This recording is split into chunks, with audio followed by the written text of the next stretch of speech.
baie van hulle het traanoë, en dan kom hulle nou, sê hulle, hulle oë bly traan en alles, en dan sê ons nou maar dis 'n droë oog, en dit maak dan nou glad nie vir mense sin nie, want dit traan dan nou, maar ons sê nou dis droog.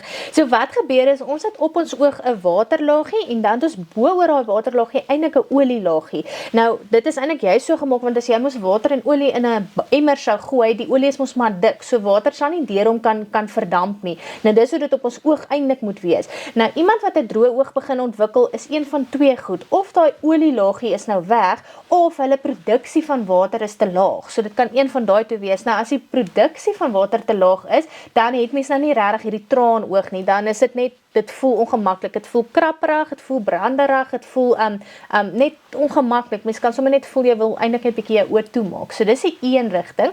Waar die ander rigting is, hulle het nie die olielaagie nie. Nou as jy nie die olielaagie het nie, dan het jy nou net die waterlaagie. Nou verdamp daai waterlaagie verskriklik vinnig uit die oog uit. So nou voel jy oog, hy's droog, nou maak hy vir jou nog water en niks hou daai water daar nie. So op die ou einde dan trane dan nou uit. En dis hoekom ons dan nou sê die droë oog, deel van die droog is dan nou hierdie traanoog. Ja. So